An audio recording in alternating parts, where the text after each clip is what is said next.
Good morning my dear student. Thermodynamics की बात कर रहे थे और थर्मोडायनेमिक्स में मैंने आपको पार्ट 1 में बताया था, एक सिंपल बताया था प्रोसेस क्या होते हैं, थर्मोडायनेमिक्स क्या होती है, इनके बारे में डिस्कशन किया। और उसी चीज को कंटिन्यू करते हुए पार्ट 2 में आज मैं आपसे जो बात करने जा रहा हूं, मैं आपको बहुत इंपॉर्टेंट जो चीज बताऊंगा वो ये बताऊंगा। देखो, दो तरह के प्रोसेस मैंने पार्ट 1 में आपको बताए, एक रिवर्सिबल बताया था और एक इरिवर्सिबल प्रोसेस। उसी से रिलेटेड मैं बात करूंगा। देखें, कंप्रेशन होता है एक, कंप्रेशन, और कंप्रेशन के अलावा एक होता है एक्सपेंशन। ठीक है, एक्सपेंशन होता है और एक कंप्रेशन होता है। कंप्रेशन का में क्या होगा, वॉल्यूम कम हो जाता है, वॉल्यूम कम हो जाता है। तो आज इन्हीं के बारे में बात करेंगे, कंप्रेशन और एक्सपेंशन के बारे में बात करेंगे।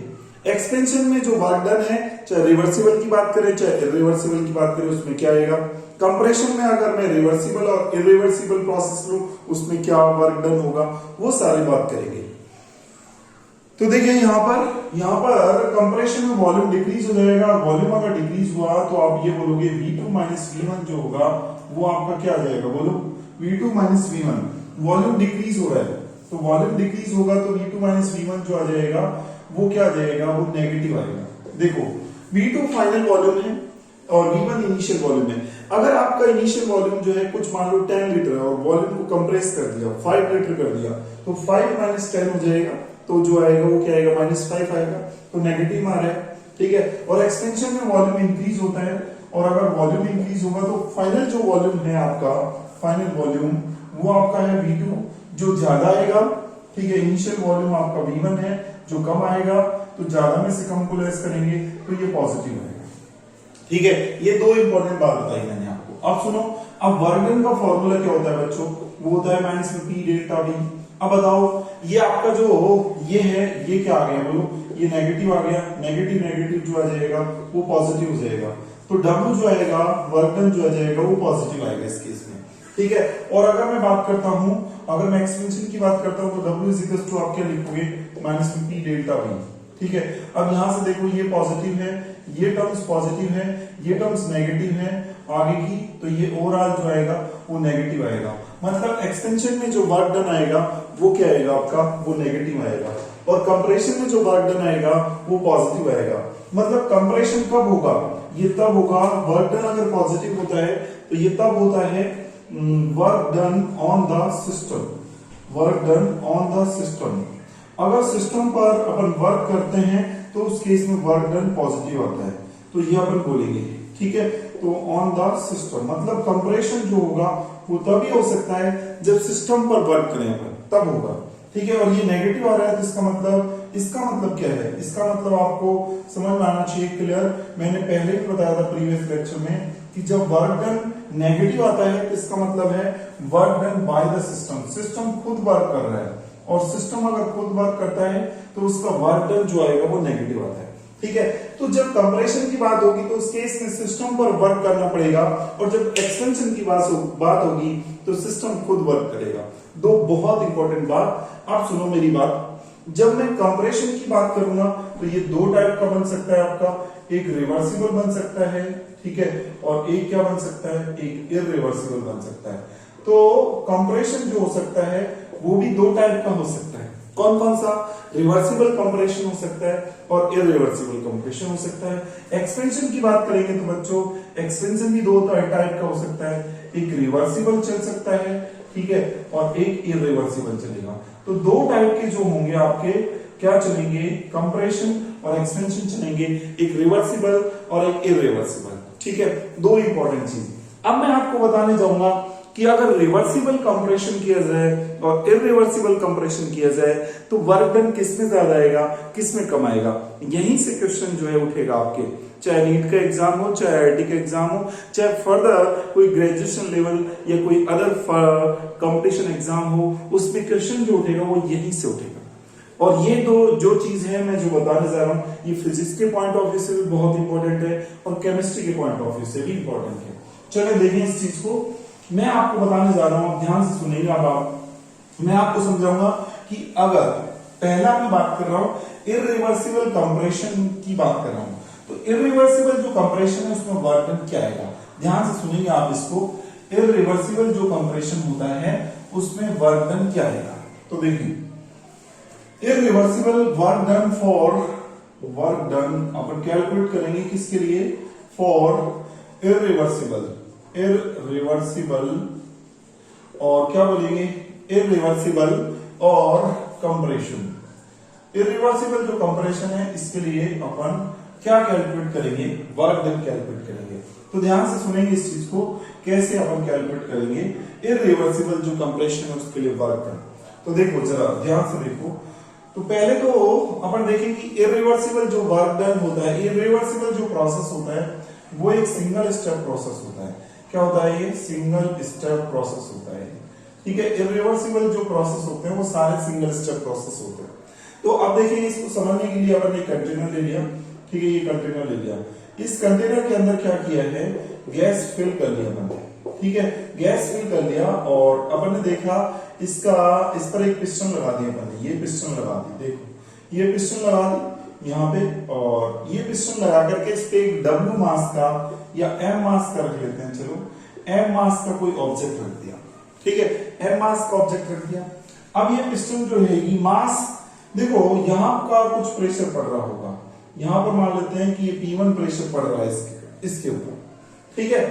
तो अपन टोटल प्रेशर जो है इसका प्रेशर और इसका प्रेशर मिलाकर के बोल सकते हैं, इसको P2 बोल सकते हैं, जो कि एक तरीके से P एक्सटर्नल है। एक्सटर्नल मतलब एक्सटर्नल प्रेशर में ऊपर से एयर का जो भी प्रेशर पड़ रहा है और किसी का जो प्रेशर पड़ रहा है, अपन जो प्रेशर लगा रहे हैं वो सारा, और यहां से जो M मास का जो ऑब्जेक्ट है उसकी वजह से भी प्रेशर, इसकी वजह से प्रेशर, और अपन जो प्रेशर लगा रहे हैं ऊपर से वो प्रेशर मिलाकर के जो आ जाएगा उसको बोलेंगे एक्सटर्नल प्रेशर, जिसको P2 भी बोलेंगे। वो क्या होगा, यहाँ का प्रेशर P1 जो ऊपर से लग रहा है और M मास का जो ऑब्जेक्ट लग रहा है उसकी वजह से प्रेशर, उसकी वजह से प्रेशर कितना लगेगा, थोड़ी सी फिजिक्स लगाओ, F इक्वल्स टू क्या बोल सकते हो आप, mg बोल सकते हो। ये तो फोर्स हो गया। अब आपको क्या चाहिए, प्रेशर चाहिए, तो P equals to mg upon क्या लिख सकते हो, A। Force is equals to sorry pressure is equals to force upon area होता है, तो आप यहां पे पुट कर दोगे, क्या लिखोगे, mg अपॉन A। तो ये आपने लिख दिया, ठीक है। इतनी बात समझ में आ गई होगी आपको। यहां से आप क्लियर कट क्या बोल सकते हो, ये है आपका फोर्स और ये है आपका एरिया, मिलाकर के क्या हो जाता है, प्रेशर हो जाता है। तो ये प्रेशर इसकी वजह से है और ऊपर से जो प्रेशर पड़ रहा है वो ये है, दोनों मिला के टोटल प्रेशर आ जाएगा, जिसको एक्सटर्नल प्रेशर अपन बोलेंगे, ठीक है। अब देखें आगे, अब आओ आगे, यहां से क्लियर कट बोल सकते हो कि नहीं बताओ, P2 जो रहेगा वो डेफिनेटली बड़ा होगा किससे, P1 से, ठीक है, क्योंकि P1 में कुछ टर्म्स जुड़ रही है तब जाकर के P2 आ रहा है। और V1 और V2 में क्या बोलेंगे बताओ, इस पिस्टन पर अगर प्रेशर पड़ेगा तो पिस्टन अंदर की तरफ चली जाएगी। मान लो पिस्टन जो है यहां पर पहुंच गई, पिस्टन कहां पर पहुंच गई, यहां पर पहुंच गई, अंदर चली गई, इतनी अंदर, ठीक है। तो वॉल्यूम जो है उसमें तो चेंज आएगा, पहला वॉल्यूम V1 है, बाद का वॉल्यूम V2 हो गया। तो देखें पहला वॉल्यूम जो है वो इतना आ रहा है, ज्यादा आ रहा है, बाद का वॉल्यूम इतना सा हो जाएगा, तो वॉल्यूम डिक्रीज हो जाएगा। तो वॉल्यूम डिक्रीज होगा तो V1 इज ग्रेटर देन क्या बोलेंगे, V2 बोलते हैं, ठीक है। इतनी बात आपको समझ में आ गई होगी। अब सुने आगे, देखें आप यहां से मैं एक बोल सकता हूं W इज इक्वल टू क्या बोल सकता हूं, अपने पास प्रेशर जो है वो P एक्सटर्नल है, ठीक है, हमेशा एक्सटर्नल प्रेशर लिखा जाता है, वो कितना है, ये मिला के, और क्या लिखोगे, डेल्टा V, और डेल्टा V की जगह क्या लिखोगे आप, डेल्टा V की जगह आप लिख सकते हो यहां से final volume minus initial volume, final volume में V2 और इनिशियल वॉल्यूम में V1, ठीक है। ये आपने क्या लिख दिया, वर्क डन लिख दिया। अच्छा इसको आप ऐसे लिख सकते हो क्या, P एक्सटर्नल की जगह P2 लिख सकते हो बिल्कुल, और W is equal to minus में P2 और क्या लिखोगे, V2 माइनस में क्या लिखोगे, V1, ठीक है। इसको बच्चों में ऐसे लिख सकता हूं क्या, इसको मैं W इज इक्वल टू लिख सकता हूं P2 और V1 माइनस में V2 लिख सकता हूं, ठीक है। इतनी बात समझ में आ गई होगी आप, क्योंकि नेगेटिव साइन को हटाओगे तो ये आ जाएगा, ठीक है। चलो एक चीज आपने देखी, इस बात को क्या वर्क डन, ये तो अपन ने कैलकुलेट करके किया है कि इतना वर्क डन आना चाहिए, इतना वर्क डन, ठीक है। क्या इसको ग्राफिकली अपन रिप्रेजेंट कर सकते हैं कि वास्तव में इतना वर्क डन आएगा, ठीक है। ग्राफिकली मैं आपको बताऊं कि वर्क डन कैसे कैलकुलेट करेंगे, तो सुनो एक ग्राफ बनाते हैं इसके लिए, ठीक है। ग्राफ बना करके मैं बताऊंगा आपको क्या वास्तव में इतना ही वर्क डन आ रहा है, ठीक है। तो ग्राफ से कैसे पता चलेगा, देखो ग्राफ से आप क्या करोगे, यहां पर लोगे आप, इस पर लोगे P और इस पर लोगे V, y एक्सिस पर प्रेशर लोगे और इस पर लोगे क्या, इस पर वॉल्यूम ले लोगे। ठीक है, आपको पता है कि प्रेशर और वॉल्यूम जो आप लिखते हो तो इससे क्या पता चल जाता है, इससे वर्क डन के बारे में पता चल सकता है। प्रेशर और वॉल्यूम के बीच में अगर ग्राफ खींचते हो तो वर्क डन आ जाता है डेफिनेटली। ठीक है, तो आप सुनो मेरी बात बच्चों, यहां पर एक बार बताओ, आपका फाइनल प्रेशर कितना है, फाइनल प्रेशर है P2 और ये कितना है P1, और P2 P1 में कौन बड़ा है, P2 बड़ा है, तो इधर P2 ले लेते हैं, तो यहाँ पे मैं P2 ले लेता हूँ। ठीक है, यहाँ पे मैंने P2 ले लिया और इधर मैं ले लेता हूँ P1 ले लेता हूँ। ठीक है, P1 क्योंकि मैंने P2 इसलिए ऊपर लिया है क्योंकि P2 बड़ा है और ये प्रेशर की एक्सिस है तो बड़ा ऊपर आएगा और P1 जो आएगा वो नीचे आएगा। वॉल्यूम की बात करता हूं तो V1 और V2 में कौन बड़ा है, V1 और V2 में इनिशियल वॉल्यूम बड़ा है और फाइनल वॉल्यूम छोटा है। तो आप एक बात बताओ मुझे, जो बड़ा है उसको आप इधर ले लेते हैं, ठीक है, और जो छोटा है उसको इधर ले लेते हैं। ठीक है, चलो अब एक बात बताओ, अगर ये वॉल्यूम है और ये प्रेशर है, ठीक है, इनको मिलाते हैं तो ये डेफिनेटली यहां पर मिलेगी। ठीक है, और अगर मान लो ये P1 है और ये V1 है, इनको अगर मैं मिलाता हूं तो ये डेफिनेटली यहां पर मिलेगा। ठीक है, तो क्या मुझको एक बात बताओ, यहां से एक चीज अगर मैं बोलूं आपसे तो वो क्या सही है क्या, अगर मैं यहां से बोलूं कि ये एरिया इतना आ रहा है, ठीक है, ये इसको इससे मिला दिया, ये इसको इससे मिला दिया, ठीक है, और क्या इतना अगर मैं एरिया लेता हूं, ये पूरा एरिया लेता हूं, ठीक है, तो इस पूरा एरिया का जो ये जो आ रहा है आपका P और V आ रहा है, इस P और V का जो एरिया आएगा वो क्या आएगा, वो आएगा, उसको लिखो आप एक बार, एरिया को कितना लिखोगे, एरिया जो है एक रेक्टेंगल का, इसका एरिया निकालना है तो क्या लिखोगे, इसकी आप लोगे क्या, लेंथ लोगे, यहां से लेके यहां तक लेंथ है और ये ब्रेड्थ है, तो लेंथ जो है ना आपकी वो तो कहां तक जा रही है, वो जा रही है P2 तक जा रही है। ठीक है, तो लेंथ लिख दोगे P2। ठीक है, और दूसरी खास बात, और ये ब्रेड्थ जो जाएगी वो जाएगी, वो V2 माइनस में क्या जाएगी, V1 जाएगी। ठीक है, इतनी आप लिख सकते हो। अब क्या ये जो प्रेशर आपने लिखा, जो आपका क्या है, लेंथ है, और ये जो है वॉल्यूम में जो चेंज लिख रहे हो ये ब्रेड्थ है, इसको आप वर्क डन की इक्वल कर सकते हो, क्योंकि जब भी P और V के बीच में ग्राफ प्लॉट किया जाएगा तो वो P और V के बीच में आपको ग्राफ हमेशा, P और V के बीच में जितना ये पार्ट आ रहा है इसका एरिया आपको हमेशा वर्क डन देगा। ये फिक्स है कि P और V के बीच में अगर ग्राफ खींचा जाए तो उसका जितना एरिया आता है वो आपको हमेशा वर्क डन देता है। इसलिए मैंने इस पार्ट का एरिया को किसके इक्वल लिख दिया, वर्क डन के इक्वल लिख दिया। क्या ये जो ग्राफ है इसका वर्क डन और जो हमने कैलकुलेट किया इसका वर्क डन सिमिलर आ रहे हैं, बिल्कुल सिमिलर आ रहे हैं। यहां से देखे, एक मिनट, यहां थोड़ी सी मिस्टेक कर दी, ये ज्यादा क्या है आपका V1 है तो यहां पर V1 लिखोगे, और ज्यादा में से कम को लेस करना है तो यहां पर V2 लिखोगे। अब जरा देखो, ये वाला और ये वाला क्या सिमिलर आ रहा है, ये सेम आ रहा है, तो आपने इसको एक कैलकुलेट करके भी किया और एक ग्राफिकली आपने भी देखा तो दोनों तरीके से सेम आ रहा है। इसका मतलब फिक्स है कि आपको वर्क डन जो मिलने जा रहा है इसमें इरिवर्सिबल कंप्रेशन में वो इतना ही मिलेगा। ग्राफिकल भी प्रूव कर दिया मैंने और इसको मैथमेटिकली प्रूव कर दिया। ठीक है, ये वाली बात समझ में आ गई। अब सुनो, अब ये तो इरिवर्सिबल जो प्रोसेस है उसके लिए अपन ने कंप्रेशन के लिए वर्क डन निकाल दिया, जो एक सिंगल स्टेप प्रोसेस है। अब आ जाते हैं अपन रिवर्सिबल कंप्रेशन पे आ जाते हैं। किस पे आ जाएंगे आप, रिवर्सिबल कंप्रेशन पे वर्क डन आ जाएंगे। तो रिवर्सिबल जो कंप्रेशन होगा वो कई सारे स्टेप्स में होगा, वो मल्टी स्टेप प्रोसेस होगा। क्या होगा, मल्टी स्टेप प्रोसेस। ठीक है, वो मल्टी स्टेप प्रोसेस होगा। तो मल्टी स्टेप प्रोसेस होगा, कई सारे स्टेप्स में होगा। जब भी रिवर्सिबल की बात चलेगी तो वो तो साहब मल्टी स्टेप होना ही है। मल्टी स्टेप प्रोसेस होता है, कई सारे स्टेप्स में वो होता है, तो कई सारे स्टेप्स में होता है। ठीक है, तो अब क्या करें अपन, कई सारे स्टेप्स को लेंगे, उसको कैलकुलेट करेंगे तो बहुत ज्यादा आपके लिए कॉम्प्लिकेटेड होगा। इसके लिए बेस्ट तरीका बताता हूं, सिंपल वे में कैलकुलेट करो। आप क्या करो आप, ठीक है, एक सिंपल तरीका बता रहा हूं आपको। आप पहले डबल स्टेप जो होता है प्रोसेस, उसके लिए वर्क डन कैलकुलेट कर लो। ठीक है, रिवर्सिबल में डबल स्टेप के लिए कैलकुलेट कर लो। अगर डबल स्टेप आप सीख गए ना तो मेरी गारंटी मल्टी स्टेप का आप इजीली निकाल लोगे। ठीक है, तो डबल स्टेप का बता रहा हूं मैं पहले आपको। मान लेते हैं कि यहां पर एक पिस्टन है।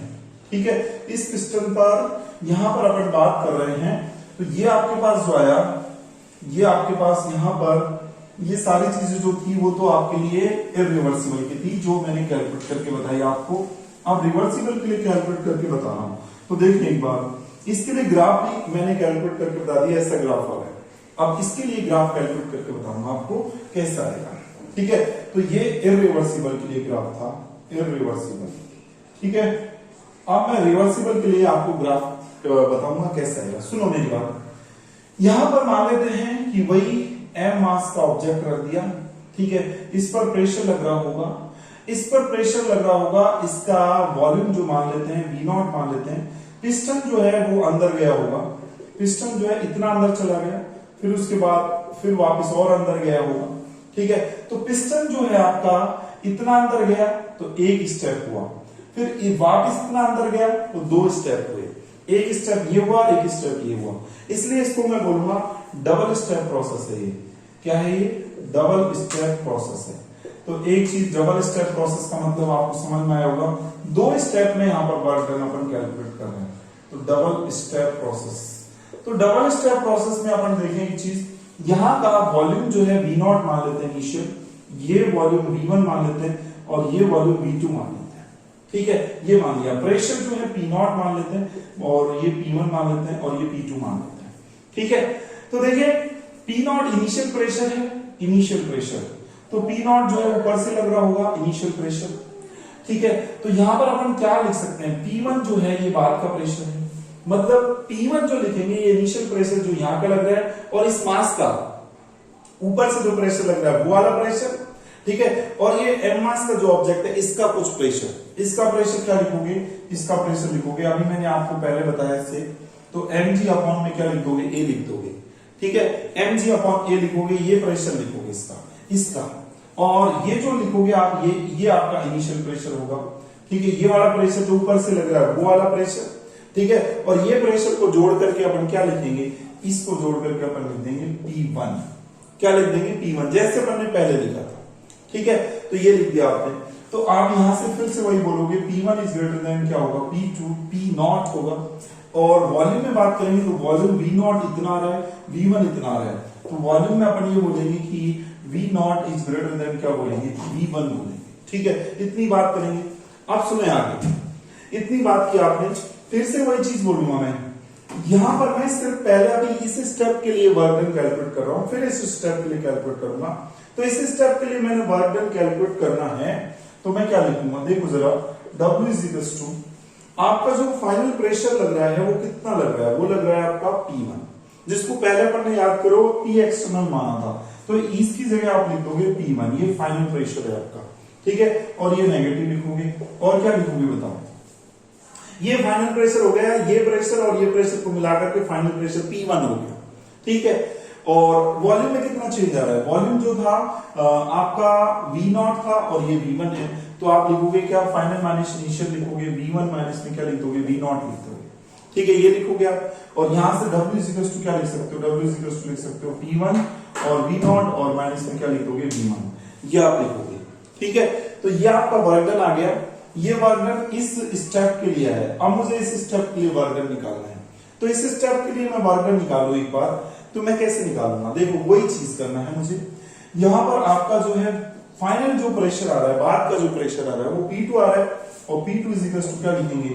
यहां का प्रेशर, ठीक है, P1, ठीक है। यहां का प्रेशर अपन लिखेंगे, ये इनिशियल प्रेशर, और प्लस में क्या लिखेंगे? प्लस में लिखेंगे ये मास M है और इसकी वजह से प्रेशर mg अपॉन a, ठीक है, ये लिख देंगे। फिर उसके बाद क्या बोलेंगे? वही P2 इज ग्रेटर देन क्या होगा? P1 होगा, तो आप क्या लिखोगे यहां से? V1 और V2 में क्या रिलेशन बोलोगे? V1 और V2 में आप रिलेशन बोलोगे, फिर V1 इज ग्रेटर देन क्या बोल दोगे? V2 बोल दो, ठीक है, ये चीज बोलोगे। अब आप इसी चीज से आप फिर क्या निकालो? वर्क डन निकालो, इसी चीज से वर्क डन। तो W इज इक्वल टू क्या लिखोगे? W इज इक्वल टू लिखोगे, फाइनल प्रेशर आपका कितना है? ये है P2, या P एक्सटर्नल कितना है? ये P2 है, ठीक है। और वॉल्यूम जो चेंज लिखोगे आप, फाइनल कितना है? V2, और ये कितना है? इनिशियल V1 है, तो आप लिखोगे V2 माइनस में V1 लिख दोगे, ठीक है, इतना लिखोगे। फिर यहां से आप क्या निकालोगे? W इज इक्वल टू आप लिखोगे P2 और V1 माइनस में क्या लिखोगे? V2, ये सारी चीजें लिख दोगे। तो यहां के लिए इस स्टेप के लिए वर्क डन आया इतना, ठीक है, और इस स्टेप के लिए जो आया वर्क डन आया इतना। ठीक है, तो ये 2 स्टेप के लिए मैंने वर्क डन निकाल के आपको बता दिया।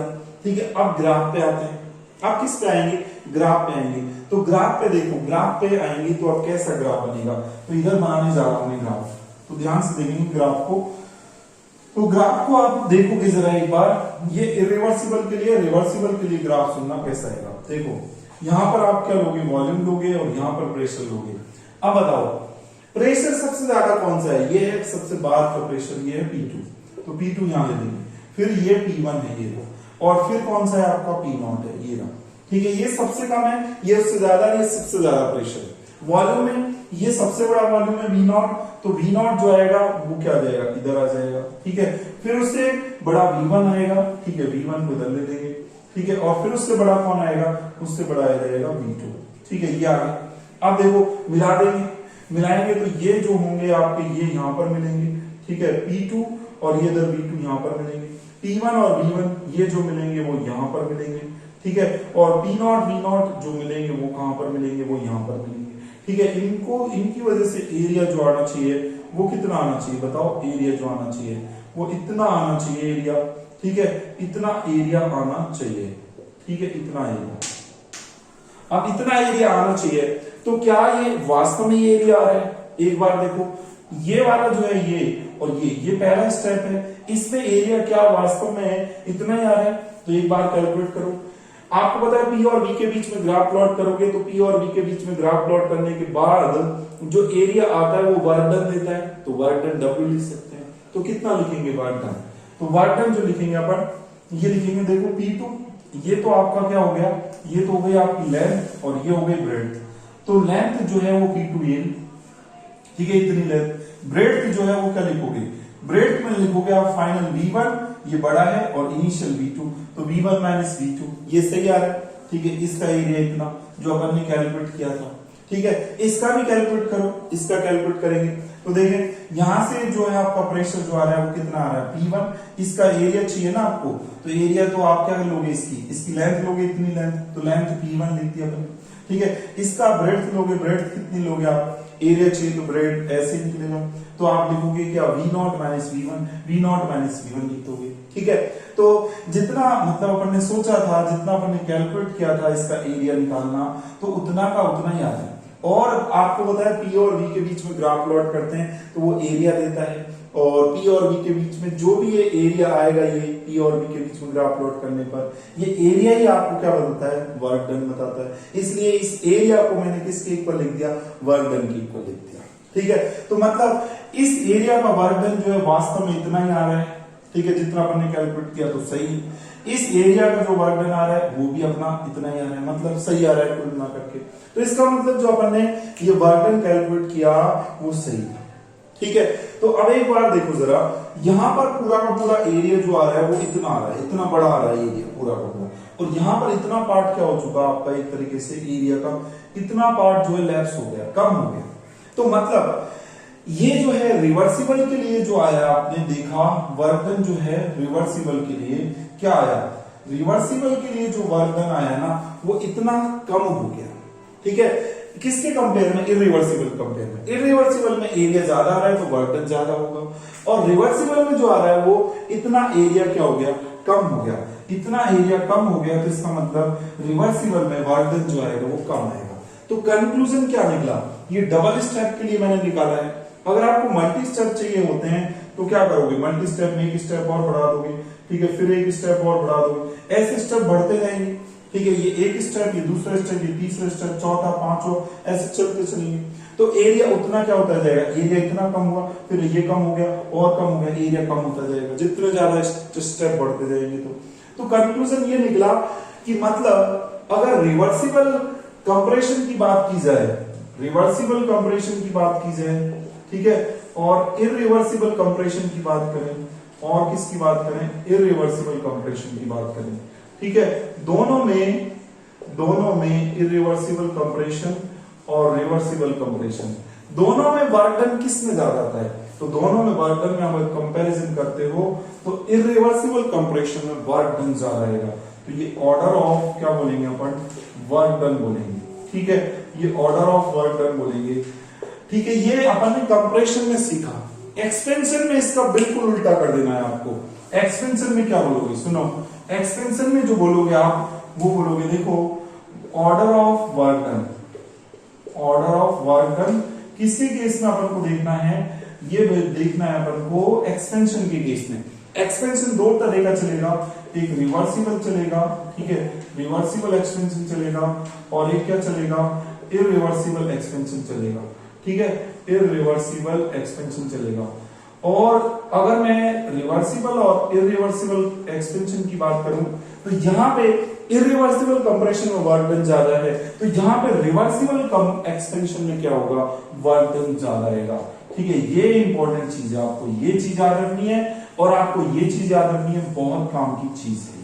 तो ये सारी चीज मैंने आपसे डिस्कस की, आई होप आपको मजा आया होगा, ठीक है, वीडियो अच्छा लगा होगा। और अगर आपको वीडियो अच्छा लगा और कुछ इंटरेस्टिंग लगा तो आप जरूर वीडियो को लाइक कीजिए, शेयर कीजिए और चैनल को सब्सक्राइब करना ना भूलें। Thank you so much.